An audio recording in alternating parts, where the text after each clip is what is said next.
Hey guys, welcome back. My name is Scott, and today we're going to be painting one of the Wadroon Raptor Riders from Conquest, which is a game made by Parabellum Wargames. Now this model is my wife's model, which means she got to actually pick the colors for this. This is kind of a fun little improvised color scheme. Didn't have a pre-built recipe for this one.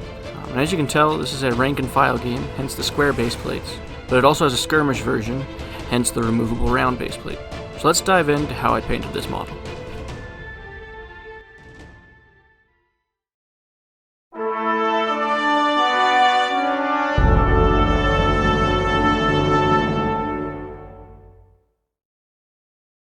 To start this model off, we're going to base coat all of the skin of the raptor using the Fang. Now you'll notice I've primed this model with a white primer. This is Wraithbone primer from Citadel. We did the light primer because it's going to help our blue colors appear a lot clearer and brighter. Now once that base coat is dry, we're going to shade the entire model, or at least all the blue parts, using Drakenhof Nightshade.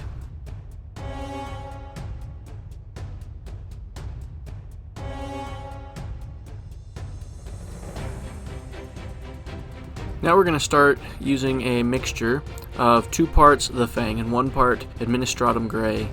We're going to start building up the tone on the muscles. We're going to leave the the creases between the muscles a little darker, and we're kind of making this color up as we go along. My wife said she wanted more of a gray-blue color, so we're slowly going to build this up to be a little bit more like the Administratum Grey color we used in this.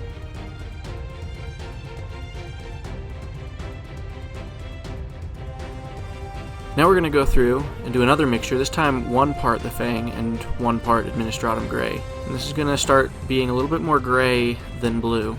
And we're going to just layer this up over the color we did previously, but we're not going to go all the way up to the edges of what we painted in the last step. We're just going to slowly make this lighter as we get more towards the raised parts of the muscles.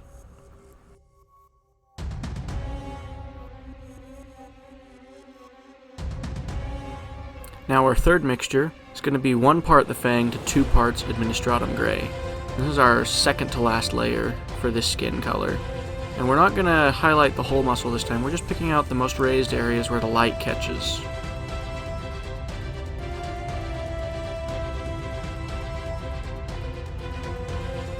Now we're going to go through with just Administratum Grey, and we're not going to paint the whole surface, we're just going to draw little stripes where we really want to bring out where the light would catch. We're also going to add some patterning to the skin with this color, including some stripes along the neck.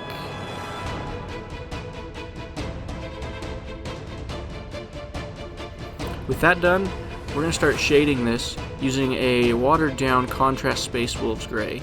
Now this is just to help blend all of the flesh together. It's meant to be just a light, thin layer, and you're probably going to do 2, maybe even 3 coats of this before it starts getting the look that we want.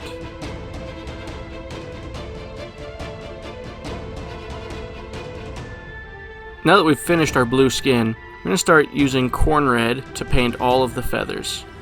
Now, there's feathers on his neck, on his belly, the backs of his legs and arms, as well as on his back and on his tail. We're going to be careful not to get this on the blue skin that we did before.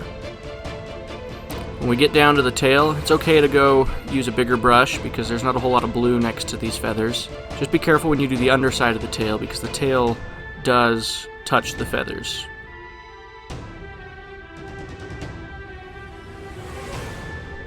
Now once that's done, we're going to take Barak Nar Burgundy. We're going to start painting over some of the red feathers, but not all the way up to the edge. The goal is to transition this into a purple. And so you're going to start at the middle, the most raised area of the feathers, and then work your way out until you're comfortable with the color. Then we're going to go over with Reaper Miniatures Imperial Purple paint. We're going to do the same thing, but now slightly less than we did before. You can kind of see how we're picking out feathers that are further back on the tail. And you'll do this on all the other patches of feathers as well.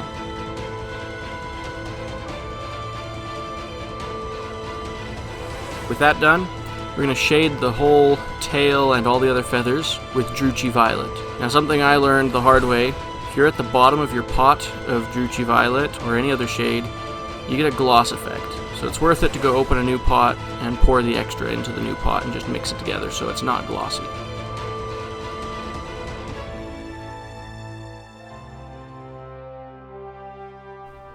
Once our shade is dried, we're going to start dry brushing Astorath Red, but only onto the red parts of the tail. We might extend a little bit up onto the violet parts, but if you do, go very light, because we're going to use other colors to dry brush those areas later on.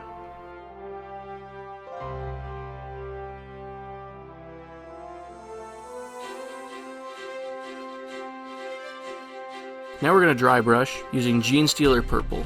We're going to put this on all the purple areas, and we are going to extend down into the red dry brush we did previously, but only a little bit. The goal is to transition between the two colors as smoothly as possible.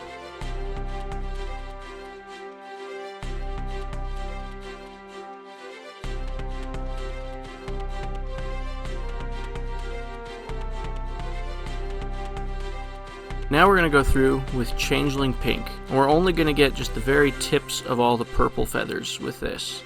And we don't want to go too heavy, because this is going to clash a little bit too much with our purple if we put it on too heavy. This was kind of an experiment. We just kind of picked the closest color we could get to purple that was lighter, without just grabbing a lighter purple. Now that that's done, we're going to begin painting the feet and the hands of our raptor with Mechanicus Standard Grey. We're also going to pick out the little spikes and horns that are on his head, as well as the snout and the area just behind the snout.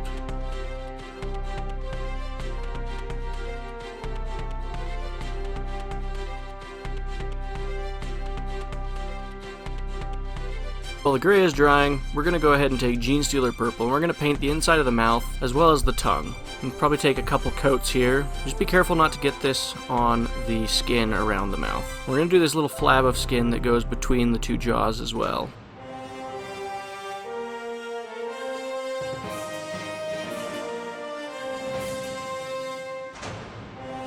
And once we've done that, we're going to go back now with Contrast Basilicanum Grey, and we're going to wash this just all over the gray that we painted on the legs before. Now don't go too heavy, because if you go too heavy, this will turn your legs black rather than gray. And we want to just kind of use this as if it were just a normal shade.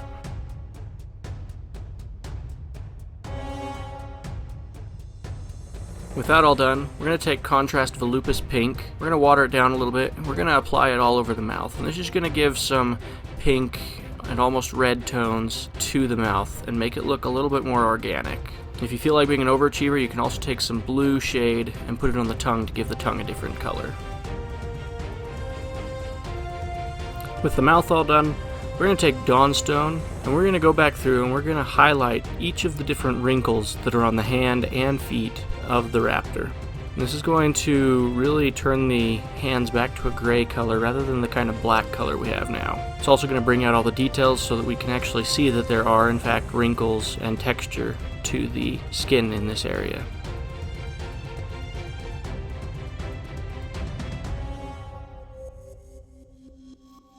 Now that that's done, I'm going to take Averland Sunset, and we're just going to dot the eyes. I'm going to be very careful not to get this in the area around the eyes. Luckily there's a nice well-sculpted eye on the raptor itself, so this is a fairly easy thing to pick out.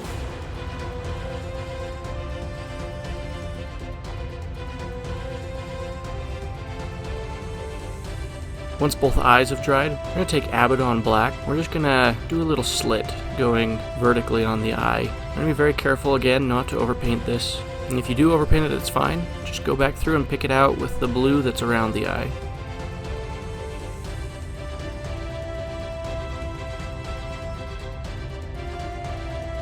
Now we're going to take Morghast Bone and we're going to paint each of the teeth. And we're just going to do this very carefully, trying not to get any paint on the mouth around the teeth.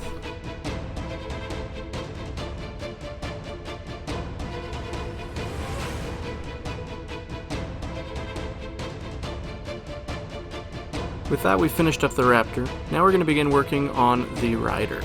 I'm going to use Khome Red and start painting this all over all the exposed skin. And we're going to be careful not to let this pool too heavily in the face area or any other areas that have important details.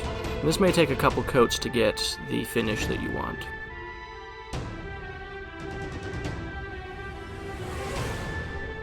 Once that's dried, we're going to take Carroburg Crimson, and we're going to go over all of the red flesh. This is just a red shade. It's going to give it a nice dark tone in all the recesses, and it's going to set us up to be able to do the next layer. It's going to be kind of a guide to show us where the creases in the muscles are at. Once that's dried, we're going to take Mephiston Red, and we're going to start layering over the muscles. Now be careful not to get this in the recesses, because we want to just build up this color gradually so that we can have brighter skin, but also have defined muscles, because all the recesses are darker.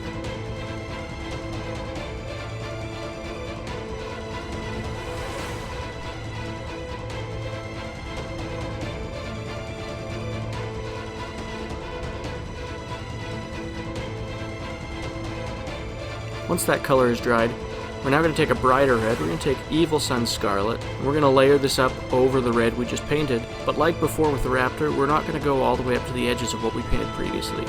Do this in a nice thin coat, and treat it kind of more like a glaze than a layer. And just build this up over the course of a couple coats. And take your time so that it looks really good. Once that's done, we're going to go over all the skin with Averland Fleshade. This is a somewhat pinkish shade. This is going to serve as a way to blend all of those skin colors together so that any areas where you didn't quite get the transition smooth, it'll cover that up and help it look like you did it correctly and smoothly.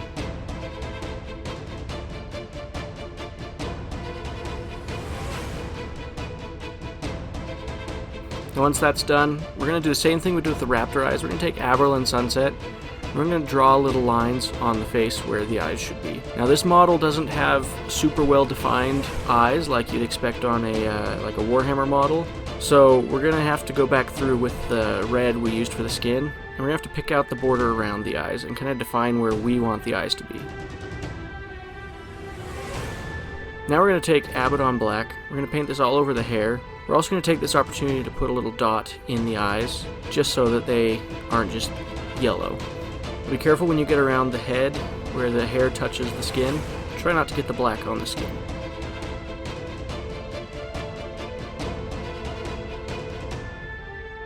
Once that's done, we're going to take Mournfang Brown and we're going to paint this over all the clothing on the rider, as well as some of the leg wraps and the handle wraps on the spear.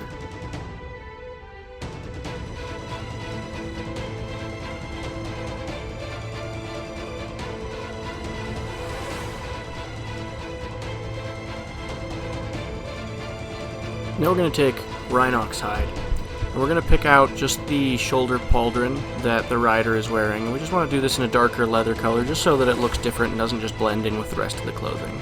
If there's any other details you want to pick out with this color, now's a good time to do that. I think I'll also pick out the wood on the spear with this color.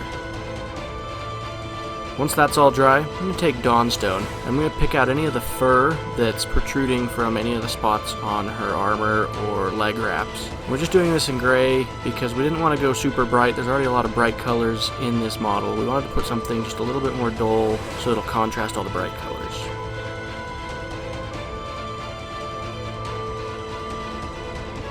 Once that's done, we're going to take Morghast Bone, and we're going to pick out the skull that's on her head, as well as the dinosaur tooth spear tip that she has on her spear, and any other bones that are spread out across the model. She has bracers that are made out of bone, as well as a couple bones hanging from her belt.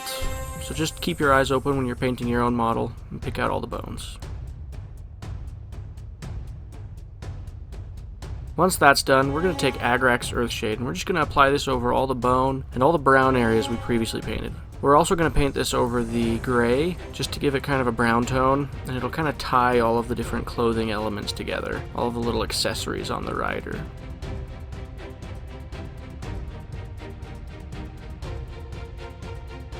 Once that's done, we're going to dry brush the bone with Wraithbone. This is just going to give some white edges and raised surfaces to the bone, so it's not all the same color.